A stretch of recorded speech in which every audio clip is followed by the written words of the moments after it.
been doing veteran events throughout the state in person, and those are great. And we try to bring in lots of agencies and groups that help, but we had some people say, hey, you know, I can't, that's not close to me. So they were wanting to hear about some of the people that are there. So we started doing these virtual discussions as well.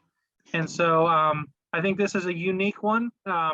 Probably, you know, something wasn't really on my radar to think about, you know, veterans and farming and what kind of things, programs are out there to assist them when they want to do, you know, veterans want to do some farming and agriculture work. So I will defer to them, but I think this will be a great and interesting presentation, and hopefully will be of use to any county VSOs or veteran organizations that are involved to at least get the word out to maybe be able to help some people find some career paths and get kind of work and, you know, help our veterans and repay them in this method after their service. So I will now defer to you, Joe.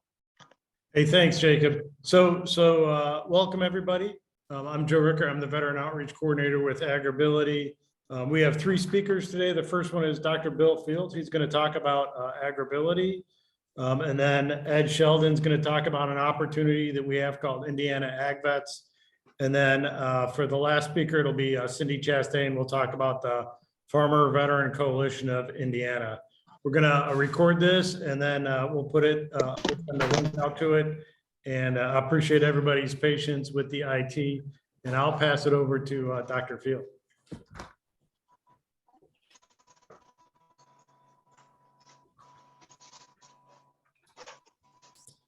Good afternoon. It's a real honor to be a part of this presentation today. And we do appreciate everybody being a part of it, and that you're taking time out of your busy schedules to be here. I'm representing the National AgriBility Project. I want to give you just a little bit of background on it. The current AgriBility Project was established in the 1990 Farm Bill and has continued to be in the Farm Bill ever since as a service. Is being recorded. Ooh, sorry.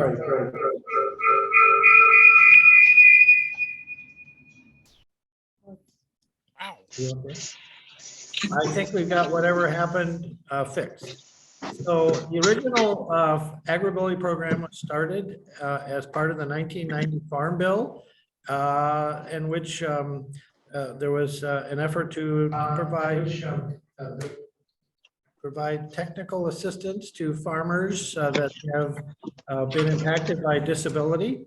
It was built upon a program that was started in 1978 at Purdue to adapt farm machinery, largely for Vietnam veterans. So the program has been around for over 40 years, but it has become identified as the AgriBility Project, which has received supervision or oversight from the U.S. Department of Agriculture, NIFA, of the National Institute of Food and Safety there.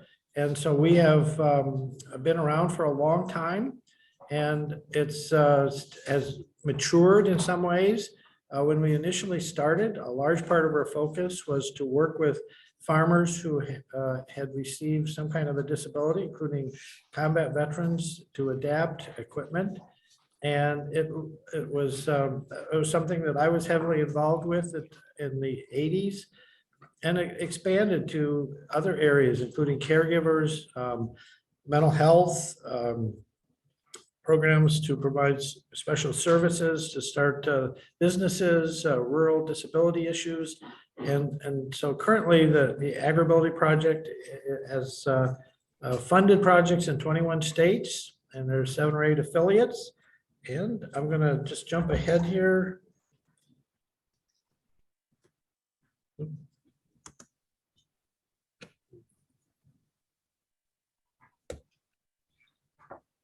apologize. Okay. All right. So I've covered that. So I'm going to move one. Okay. All right. Oops, not quite.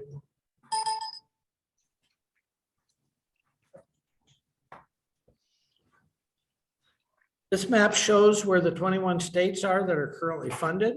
We've just recently added 2 new states, which I can't announce at this point, but we just had an open competition at USDA. We've got 7 affiliate states that provide services with other funding. The national program, which is part of the USDA funded overall agribility project, is located here at Purdue in the home of what we used to provide, where we provided adaptive equipment for farmers. And during that time, at one time was moved around. The national project was in Wisconsin for a while, but it's been at Purdue for a number of years. And we continue to provide services to all the states and affiliate programs out there. And this includes, for example, every year we host a national training event for all the staff. We normally have about 250 professionals that attend this. We also pay for usually between 40 and 60 farmers to attend, to provide an opportunity to interact with the professionals and for the professionals to interact with these farmers, just to see exactly some of the issues that they face, especially if they're new into the field. If you look at, for example, some of the states, you'll see very strong emphasis being placed on veterans. And we've seen that with respect to some recent outreach activities. We have a regular series of regional events that include smaller events where we target specific issues, like we've done things on beef production, beekeeping, other things that draw folks together. And we're also trying to leverage our efforts by training professionals who are involved in providing services to this audience, including veterans. If you look at the data as to who we have served over time, actually our number one clientele that we work with right now is arthritis, because of the age of farmers that are out there, approximately 58. But amputations is very high, especially among the veterans that we work with, and that necessitates some modifications to equipment. We've done work on over 3,000 tractors, combines, to enable people to continue to operate them with sometimes very limited mobility. And if anyone interested in that information, feel free to visit us with some of the adaptations that are documented at agribility.org. I'm sorry her dad died. That sucks.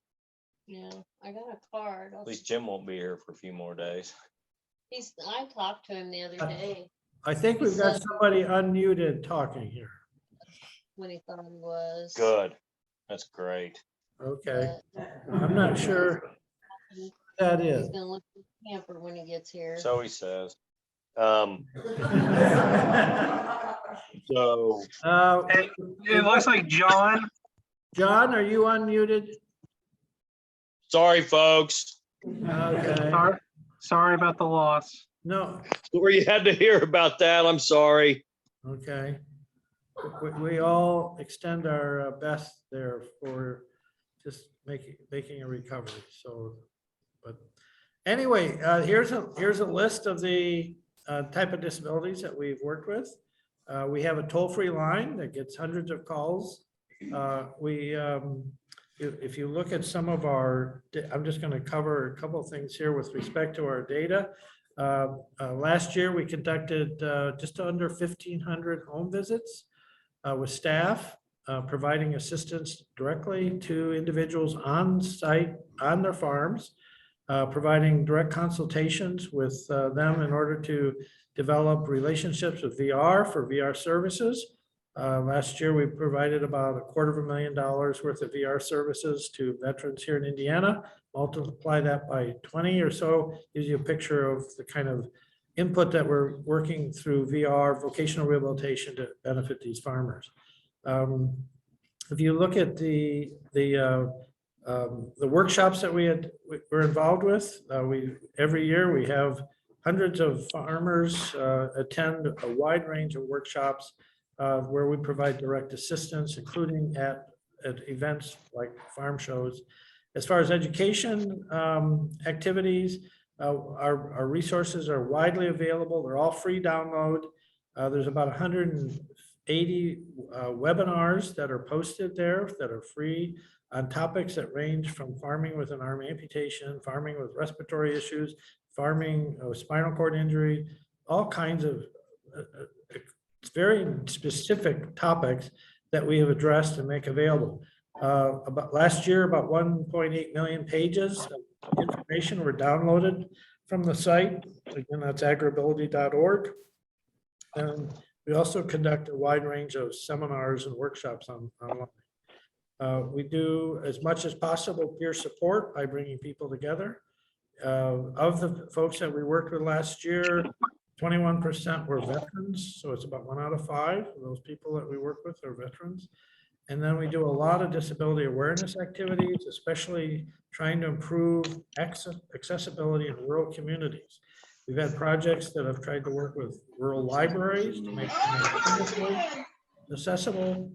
Also on transportation issues, anything that would enhance the quality of life of people living out in rural communities so that they could become more productive and successful. So we have just finished publishing our 30-year report for USDA, and it's available online as a free download, or if anyone would like a hard copy of it, just drop me a note at field, FIELD, @purdue.edu. Provide your address and we'll mail one of the 30-year reports to you. And I think I'm using up most of my time here. And I want to turn it over to Ed Sheldon, who's going to talk about the Indiana Ag Vets program.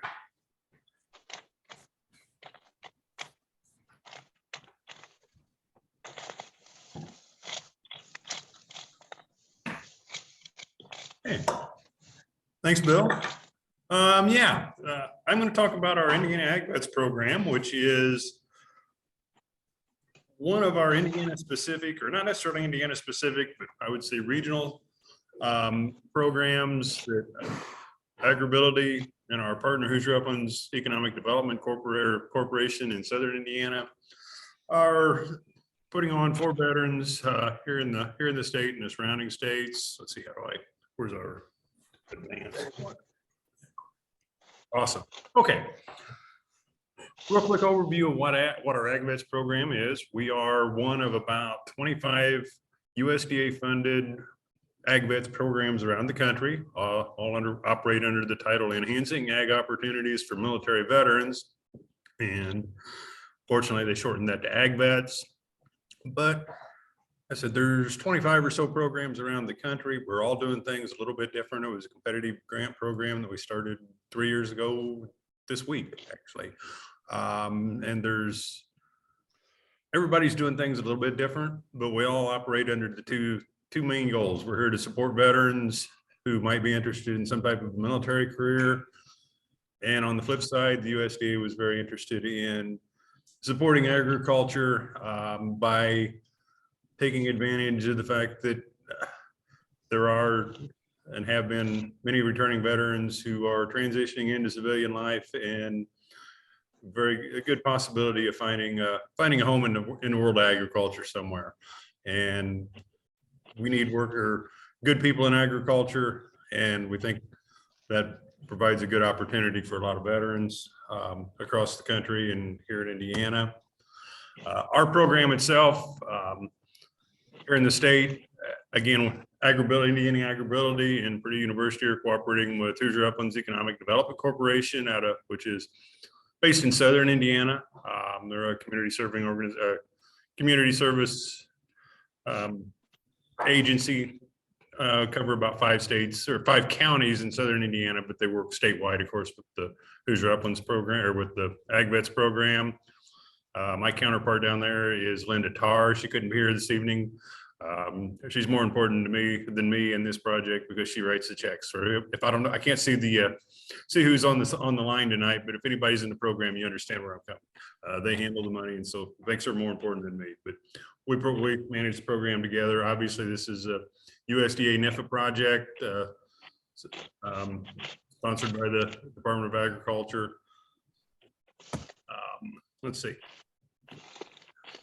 For our Indiana Ag Vets project, one of the first questions, who's eligible? We get that question pretty regularly.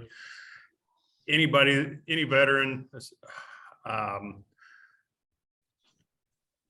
Guard, reserves, and I don't want to exclude active duty. We've had a couple go through that are on active duties, had the opportunity to, with their work schedule, to participate. So if you're involved in the military as a veteran or as even as active or currently in the Guard or reserves, you're most likely eligible for the program.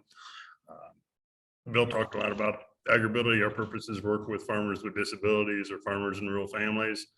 That doesn't necessarily apply for this, for the Ag Vets project. Disability is not a requirement. However, that's our job. If a veteran has some type of a disability issue, we're going to work with you to overcome that challenge, because that goes with the territory and that's what we do. But it's certainly not a requirement to participate in the program. Basically, three main facets to our Ag Vets program: training and education, sport and mentoring and networking, and an internship an internship experience that goes as part of the program. So a little more, nope, error processing a page. Perfect. Coke will make me burp.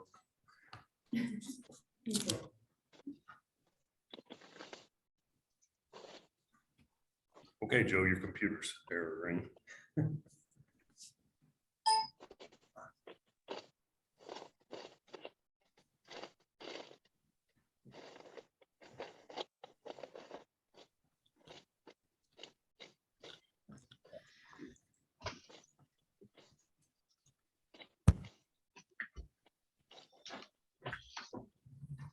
That's probably just me.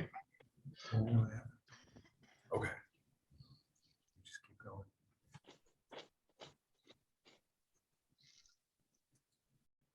Thanks, appreciate it.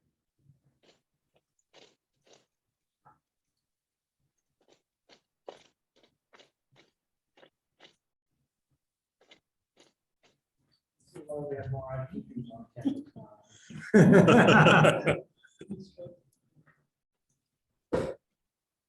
So while we're waiting, we did get what we're trying to fix that. We did get a question or two, so maybe we can have somebody kind of ask. So it looks like we have one from Douglas who's asking, I think it might be about the agribility. Does the program pay for cost share for equipment adaptation? I can answer that. That's the one agribility does not offer. We're not a funding organization. Now, we're a funding agency. We do try to connect folks with resources, whether it's through other USDA programs, most likely where there might be some opportunities for some cost share type programs, but that's not something we do. That would be more likely to be the Natural Resources Conservation Service or the Farm Service Agency. Would be more. Or, well, yeah, and in the case of assistive technology, and that's that can be a fairly broad definition. In the case of a disability, we can work with vocational rehabilitation to help assist or help you get some assistance for funding assistance. Douglas, did you have any more to that, or did that answer your question?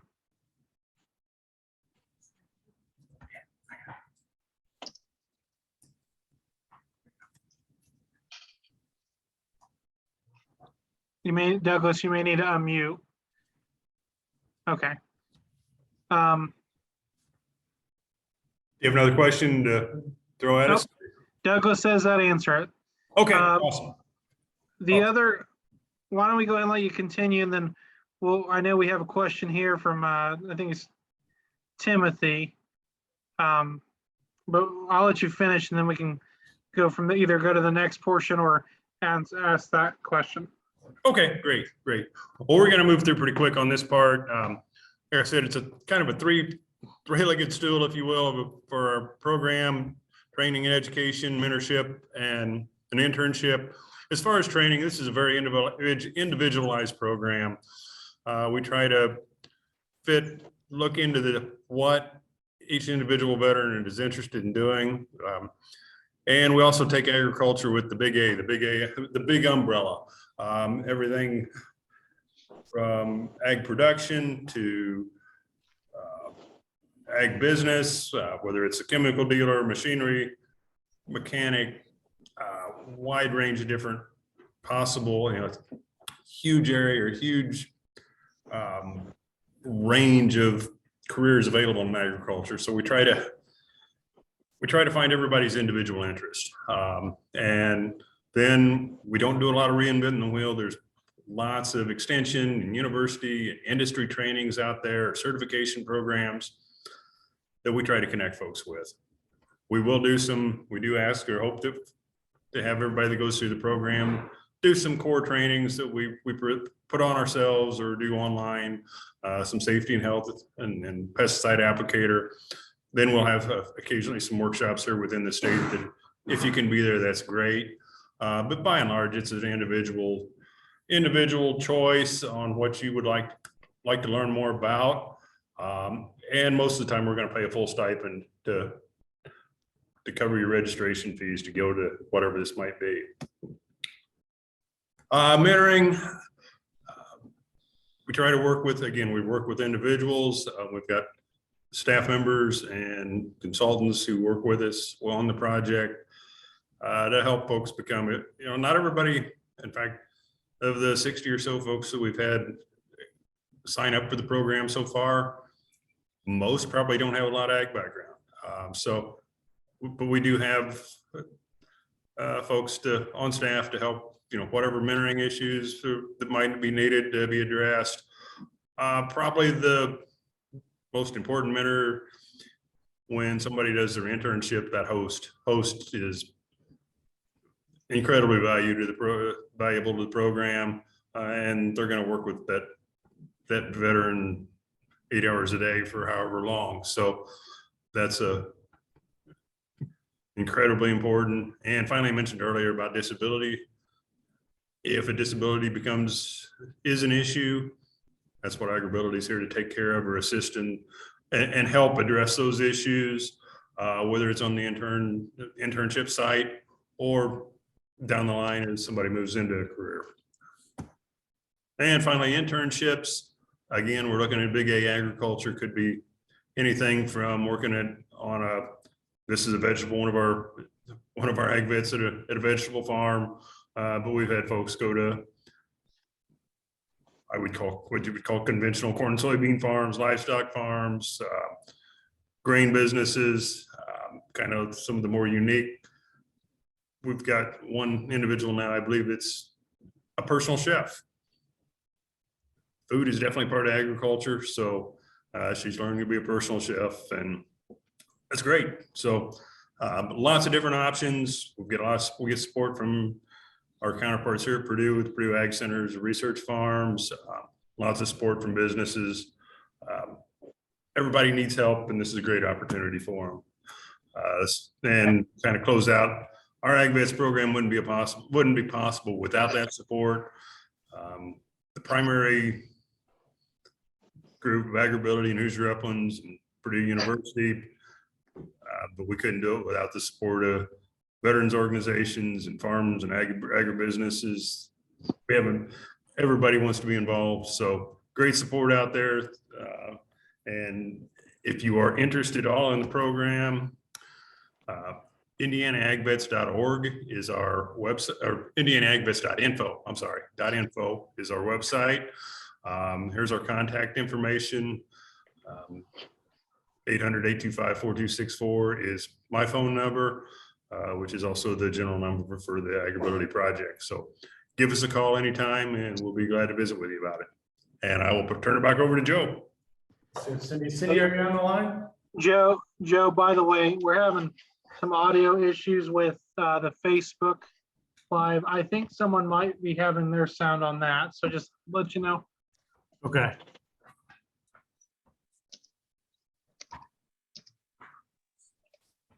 Okay, Cindy, are you on? I am on. Can you hear me? I can.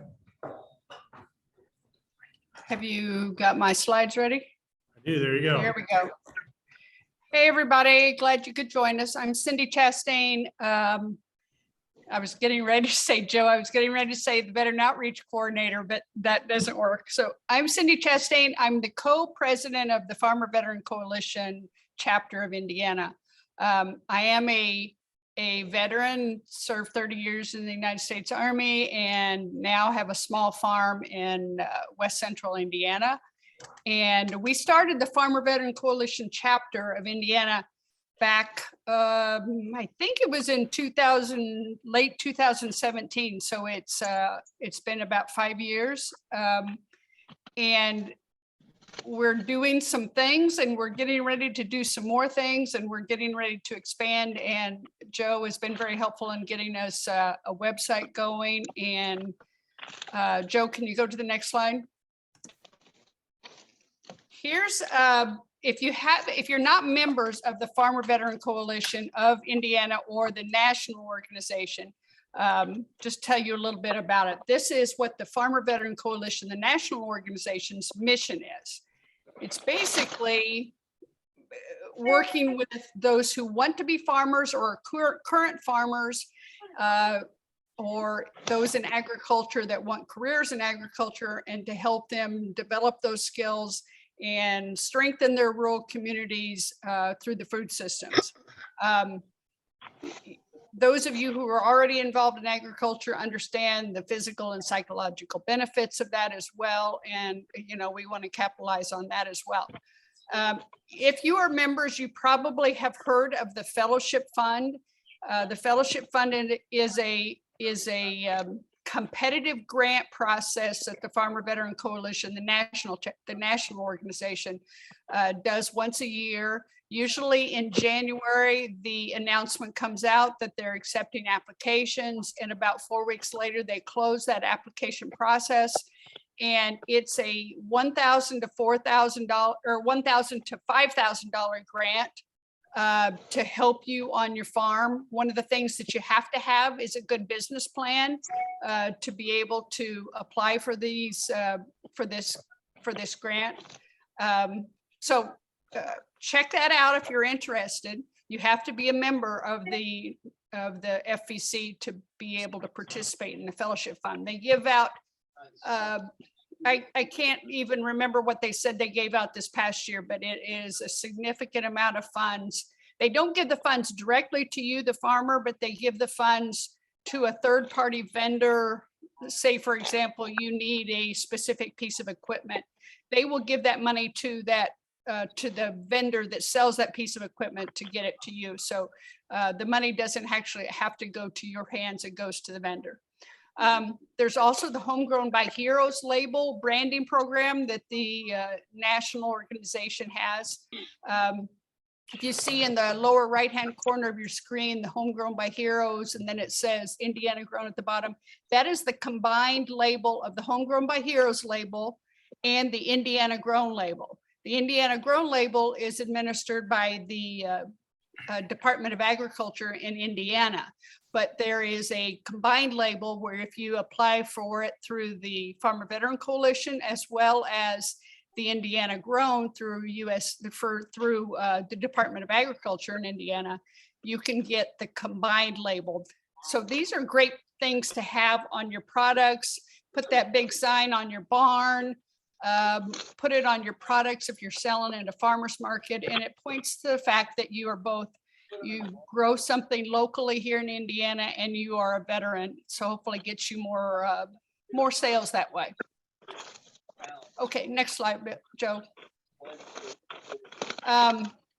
So here in the state, we work with our partners and our veterans and our membership that are veterans to do the same thing that the national organization does. We want to assist our veteran farmers, or those that want to be farmers in the state, to help you develop your business plan, develop your career in agriculture, help your farm along. Whether that means camaraderie, making friends with fellow veterans in the state. Or it could be that you're learning something from a fellow veteran, or we also put on events and stuff that we hope will help you in your farming career. Our local see some new surroundings. Our local chapter has both a website and a Facebook page. And if you use that QR code at the bottom, you can actually go straight to our chapter website. So if you want to do that, you can look at that at a later time. Okay, Joe, next slide, please.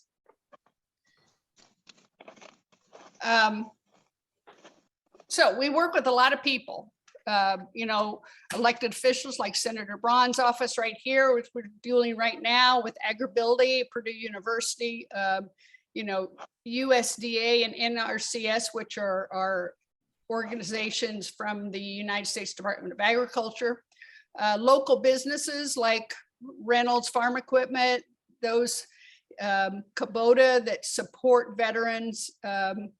We want to work with all of them, and we want to communicate those benefits to our members through our website and Facebook, and putting on different events that we can tell you about what's going on in the state.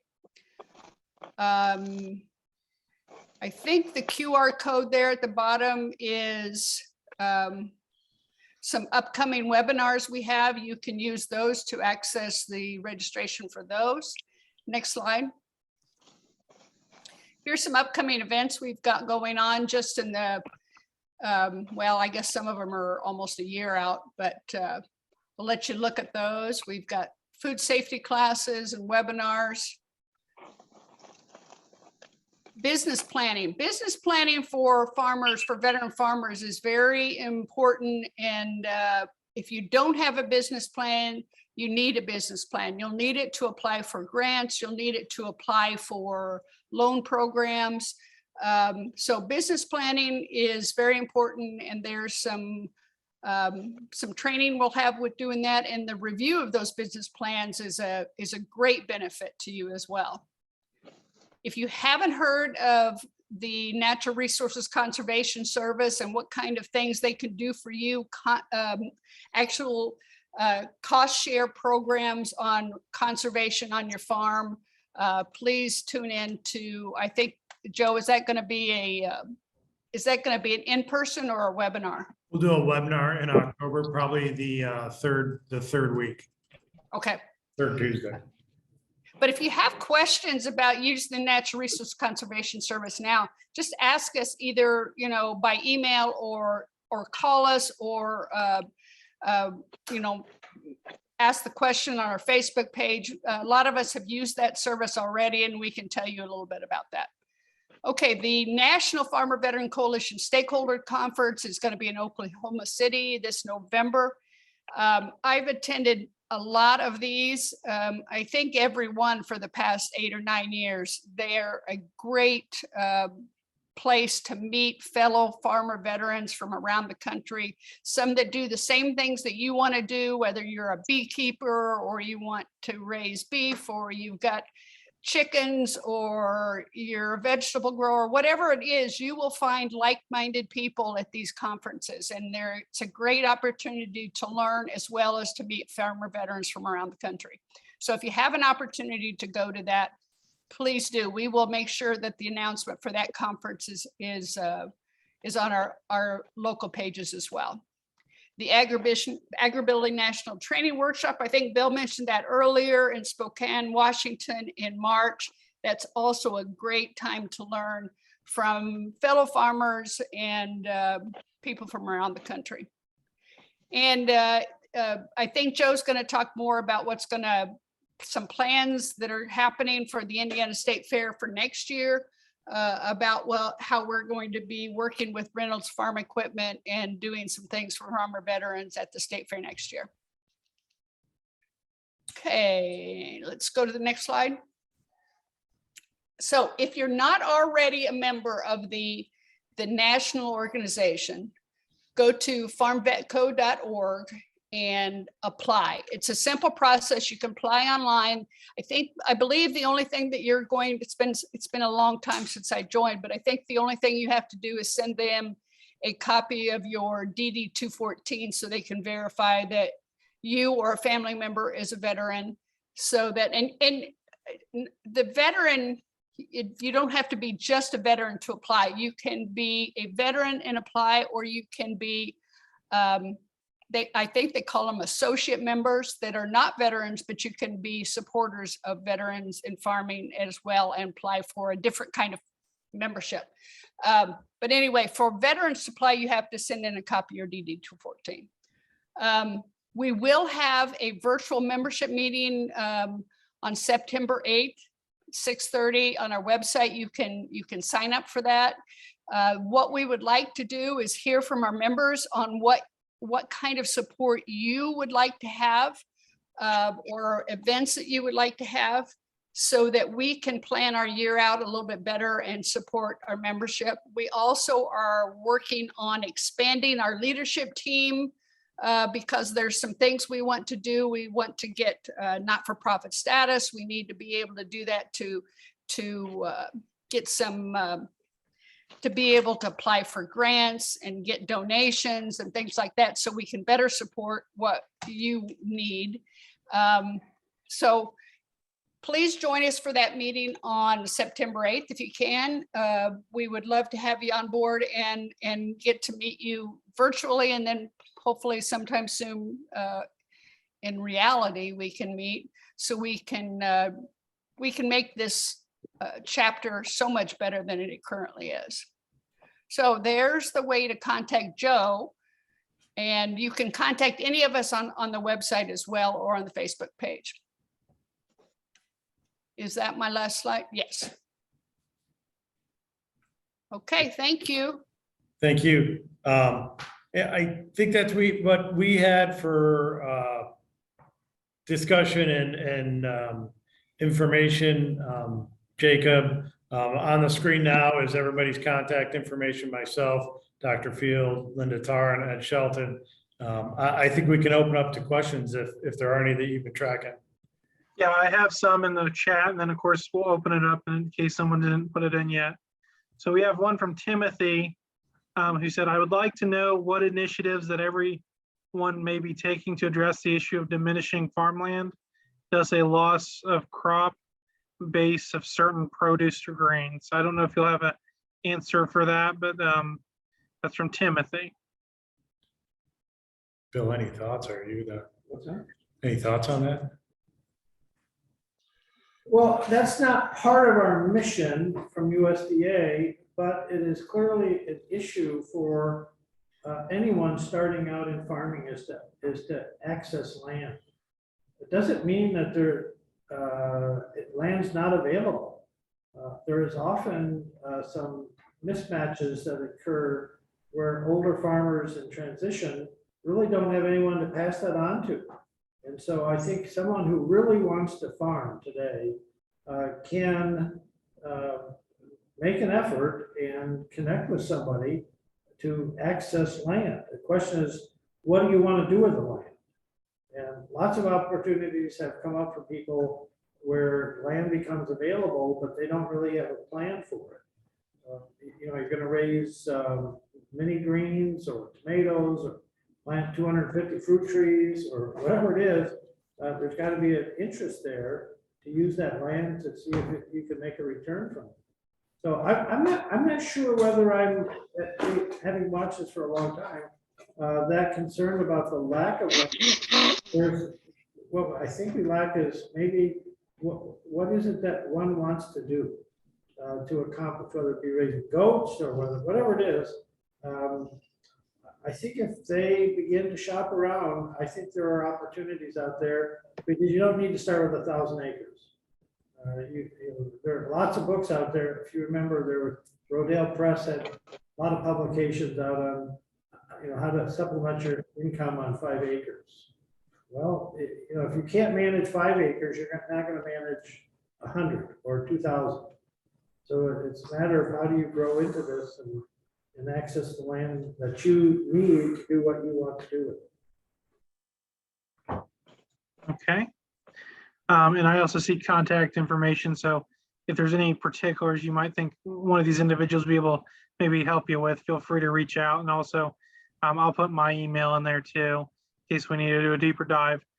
Trevor Winston made an announcement. If Trevor, if you want to kind of put that in, state what's going on, feel free to. Yeah, I'm with NRCS. I'm the Veterans Program Manager there and also an agricultural engineer. And we're always hiring. I would love to get people from the veterans community. So if you have any questions about that, email me and we can talk about it. Thank you. And it looks like it's trevor.winston@usda.gov. Yes, sir. Okay. All right, let's see here. We have a question from Brittany. I don't know if this will be something you can answer, but Brittany, also feel free to email me and we can maybe look into it further for you if not. But Brittany asks, my husband and I live in Corydon. Currently in a year, we run 3,200 pasture raised meat chickens on our farm. Are there any initiatives to help with the lack of chicken processing facilities in the state? We have to drive 6 hours round trip just to get chickens processed at a state inspected facility.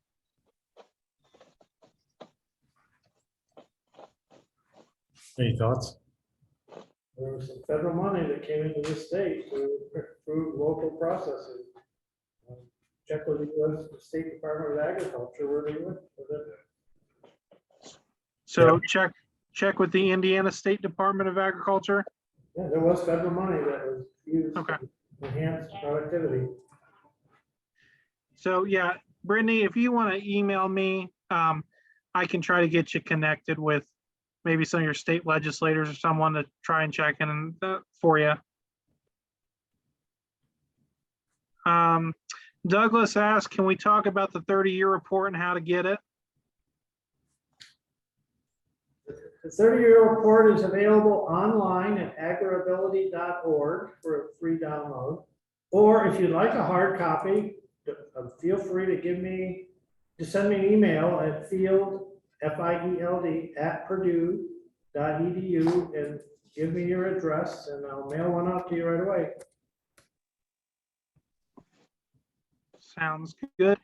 Amber, looks like how can we find out where the internship locations are for the IN Ag Vet internships? You might cut over here. So. Yeah. I can move it.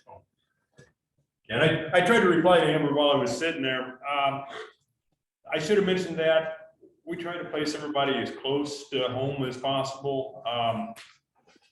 We pay a stipend for the internship, but it's not enough to pay you to move somewhere to live for a period of time. So we try to place everybody as close to home as possible. In fact, we figured out that we have about as much success. Several of our folks that have been through the program really found their own internships. You don't have to do that, but we've had several say, well, hey, I'm interested in this. I went and talked to this guy or so-and-so about helping out. Well, that works. So we've had several find their own internships close to home, but we try to keep everybody within reasonable driving distance of home or home base. Okay. And so you've messaged, I would say make sure to message. I know your email was at the end, so maybe we can get a personal email connect to try to help direct on any questions and maybe assist, Amber. And then we also have for FVC Indiana chapter for the fellowship fund, does the farmland have to be owned by the veteran or can it be leased land? Can you hear me? It can be leased, it can be owned, either one. So you can still apply for a grant even if you don't own the land. Okay. So you don't have to own it. Okay, sounds good. Let me see. I keep getting more messages and I'm scrolling. Okay. We have from Mike, can you identify a source for marketing timber, Walnut Tree Farm? The best option there would be that there is from the state forester a list of commercial loggers and foresters. And if you've been involved in any timber management, it's best to get a couple or 3 bids on your timber from folks that are identified as legitimate timber buyers or foresters. So there are people out there that will come in, you have to pay them, and they'll do an appraisal of your property. They normally like to have more than 5 acres of timber. And you can, they can come up with a figure, and then that helps you when you go to a logger who's gonna come in and say, well, you know, I'll let you know what it's worth after I cut them down. You don't wanna do that. You want somebody that you can trust and that's gonna have a legitimate approach to cutting the timber on your property, because that timber is worth a lot of money. So be careful about harvesting it, making sure that you're working with the right people. Okay. And I just put in the state, in DNR's state forester contacts. So if you want to look at that link and maybe find your local one to reach out to. Looks like Josh says, I'm trying to get a processing plant started for mid-central Indiana for chickens. We have the same issue finding a processor for ours. So that would probably be another one they should contact the Indiana State Department of Agriculture for. Yeah, for processing chickens. Yep. Okay. We're all nodding our head. Okay.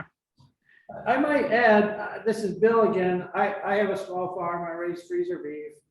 And we've got 3 local processors that I use for freezer beef. And some of them are telling me it's currently 10 to 11 months out to process. And so the system is overwhelmed. And I can't tell you why, you know, the whole thing with COVID and so forth, but you need to be a good planner. If you're going to raise any kind of processed meat, I know there's a bunch of folks I've had call me that they have a 1,200 pound steer ready to butcher. And now they're being told it could be 6 or 8 months to get it into the processor. And they're gonna have to feed that animal for 6 or 8 months, and any profit they would have made is gonna be lost. We just hadn't thought ahead to get a butcher date on the calendar. So I don't care if you're talking about, because we used to process chickens too, but we were having to go up towards Logansport to get someone to process them. And it just wasn't worth it because we normally would take 25 or 30 birds at a time, and it just got to be too time consuming and prohibitive to do it because they had to go so far away. So I empathize with the problem. We just lack processing capability here in the state. The only one I know that's really doing chickens right now is this old farm down in Colfax, but I think they've got quite a wait list. Okay. Douglas, I see something here about coal mine land. Was that just a statement or did you have a question?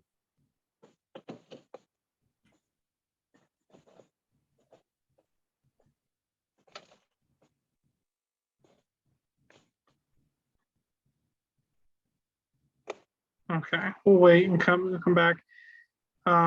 Josh says there's pike lumber. Okay, Forster. Amber has, could you please put the contact information slide back up? I had been taking notes, but couldn't get them written down. Yeah, that is currently up. Amber, if you also want to email me or one of them, I'm sure we can get you the slideshow today as well, if that would be helpful. Jerry Alexander, my colleague, he was asking, is there a contact for how to start a beekeeping business? He is aware of a veteran that's trying to start one in Owen County. Yeah, this is Joe Ricker. I do a lot with beekeeping. I did an ag vet event with beekeeping as well. So if they want to reach out to me or call me, Ricker, RICKER2 @purdue.edu, or my number is 262-388-1261. I'd be happy to talk to them. Okay, thank you. See, Josh made a comment about meat processing. It looks like Timothy also wrote down that ID and R has a division of entomology. They have a county by county list of beekeeping clubs and contacts. Yeah, and I would just add to that, Jacob, that there are free beekeeping training online. Michigan State does something called Heroes to Hives. And there's a program and also in Indiana called Hives to Heroes, which helps the mentors. So just kind of depends what kind of angle they want to go after the beekeeping. Okay, sounds good. Well, it looked like that was most of the questions. Does anybody have questions? You can, if you want to unmute yourself, you can ask them directly. There's one person here with a question, Jacob, real quick. Okay. Now, if there's a mentorship program, something we want to get you from the start to into your career in agriculture, like where to start and what steps to take to get somewhere solid. So when I get a phone call, that question, because I usually take the vet phone calls when Ed gets them, will be, the first thing's the business plan. And really to start to write out your business plan. And I'll advise two things. There's two programs. There's Boots to Business. So veterans that have been through the TAPS process or have been in service are authorized to go through the TAP process. And that's by the Small Business Administration. It's Boots to Business. And that'll give you kind of the generic overview. We're going to do that as well at the FVC. And you don't have to be a farmer yet to do that workshop on the 20th, which will talk about business process as well, or business planning, I'm sorry, as well. And then the next level to that will be to write your business plan. And there's the entrepreneurial boot camp for veterans out of Syracuse. So I'll always advise, because when I started my orchard farm beekeeping, I started 5 years out. It was all with the plan. As military veterans, we all know a good operation begins with the planning phase, right?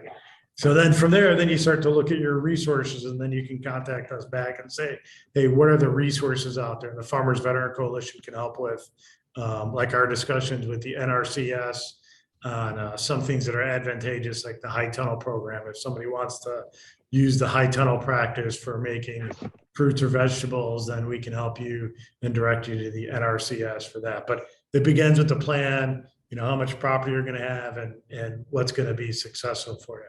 I started with wanting to do, 100 blueberry bushes. And then I found out my pH soil I just couldn't amend it reasonably to get blueberry bushes going. So Bill tells me I need to add more mulch. I would kind of add to Sulfur. what Joe said, just getting, as far as finding mentorships, the FBC group is a great group to get involved with. I'll promote you for that. Get involved with other folks. And also get to know your county extension service. Yeah. The Purdue Extension Service, as far as technical information. And we get calls from all over the country, and the first thing a lot of times I'll do is refer somebody to their local, if you don't mind, to find their local county extension office. Call your county extension educator. So they can be a great partner and save you from a lot of mistakes. And there's, yeah. There's no make mistakes, everybody does. But And there's some programs too with the, like the NRCS that will either give veterans a higher priority in the process or give it like I used to refer to it as priority points, right? Because if anybody ever tried for a civilian job, you get priority points as a vet. And then the other thing you can get is sometimes a little bit of a kicker in it too. They gave us a brief the other day that some of the programs give veterans a 15% kicker on it. So you get 15% more than anybody else does. So, but it all goes back to the FEC won't give you the money. The FEC will help you and kind of refer you to maybe some smarter avenues and make sure you kind of help you with the right questions. If you do a small business loan as a beginning farmer and it requires 3 years of experience most of the time, the FSA will write off 1 year because you're a veteran of that experience.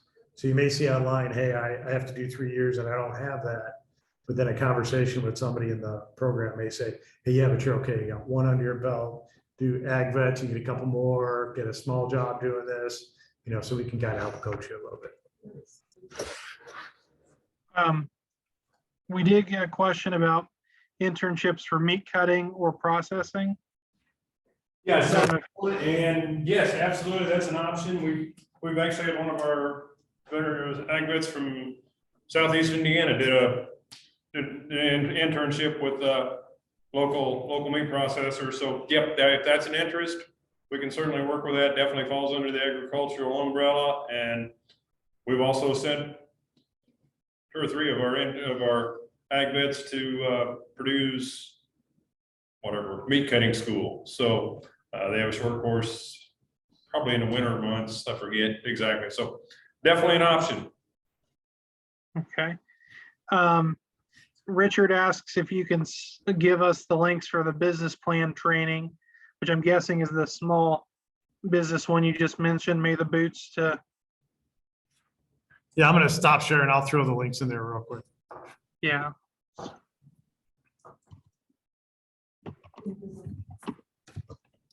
And if you have any questions, our office can try to get you connected to the SBA Indianapolis office. We work quite a bit with them, and they've attended basically all of our Veteran Day events. So I have the contact for that if need be. So if you need that, there's an Indiana office they have in Indianapolis, which would be the good starting point. I've gone to one of their trainings before before COVID at the Central Library. Josh said, thank you for putting this on. Well, Josh, you're welcome. I'm happy you were able to, you said you enjoyed learning about various programs. Can you send a links to all the attendees for the business plan support? Also question about meat process training. I think we can probably get that to you. Like I said, if we don't, feel free to email me and I'll see if we can get you connected to the right people. We can kind of get answers for you.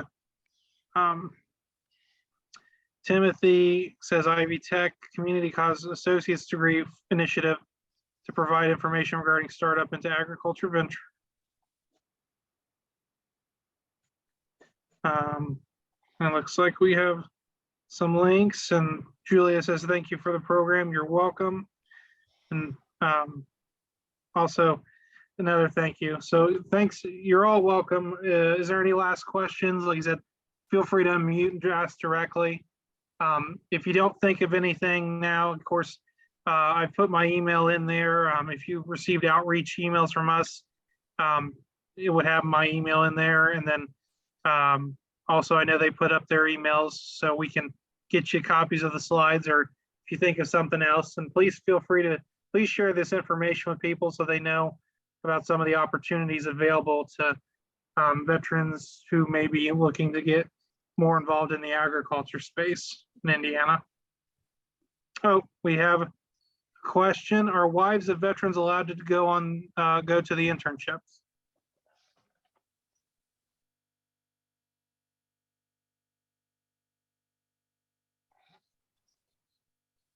Sorry, That's Yep. a new question for us. I don't know, we probably have to look into that. Program is for veterans. I'm not sure what USDA would say about dependents. the spouses and dependents. That's about the only thing we'd have a question on. Any of the workshops, programs that we put on, we welcome and encourage spouses, kids, whoever to come along. So that would be something we'd have to consider on an individual basis. Now, I would just add to that from the Farmers Veteran Coalition, if somebody had a wife that was interested in or a dependent that was interested in learning something, we could maybe, talk to a veteran farmer that we know in the area. Probably wouldn't be paid unless that farm was willing to pay it, but we could definitely try to, hook them up with a farm with maybe another veteran farm in the area if somebody was really interested. I just also shared a link. The Department of Labor has a program. I know they at least have it for military spouses. Can't remember off the top of my head if it's for veteran spouses as well. But I know there's some programs that they offer for assistance. And they also, if you're trying to find employment, if you're a veteran, and I try to remember if it works for a family, but each work one has a it's called employer support. Oh no, that's the different organizations. Each work one has jobs ready, job vets ready state grant. Sorry, I probably messed that up a little bit. From the Department of Labor, that they have a staffer there that works solely with veterans and military, trying to help them find employment. So if you're also trying to maybe find, if it, you're talking about the internship, but also trying to find maybe employment in general, you may want to reach out to your local work one contact for that. And I'll share the link so that, if you're trying to find employment as well, that they might be able to help you get connected. There was one more question here, Jacob. Ma'am? I have actually done everything that I've been doing to boost the business online. My issue is I need help getting to know how to do a business plan. I don't, where would I find someone that would help me figure out what I'm trying to get done? So that's a fancy, she asked how to, she's done the classes on how to do it, but she wants to get into doing it and she needs some one-on-one. So the Indiana Department of Business Development has an agriculture section, and we're going to talk about that on September 20th. If you can't make it on the 20th, let me know and I'll hook you up with him personally. His name's Monty Henderson, and he's offered for veterans to do a one-on-one business plan, and they specialize in agriculture there. So if you don't have my information, my card's over there, my phone number's on it. Okay? We also have environmental extension broker resources. Still no substitute for what agencies want to do, but can certainly lead in the right direction as well. All right, well, I added the DWD and some of the other links. So if there's no further questions, if there is, feel free to interrupt me here. But if no further questions, again, thank you so much to Indiana Agribility, Indiana Ag Vets, and Indiana Farmers Coalition for being involved in this discussion tonight and hosting it, and Purdue University for hosting them in person today, and Morgan, who's with Purdue in the veteran space there. So feel free to reach out to any of us if you have any more questions. We try to get you connected either through government routes or through their routes. But thank you again for everyone who's joined, and hopefully this was helpful. Thank you, Jacob. Thank you. You're welcome.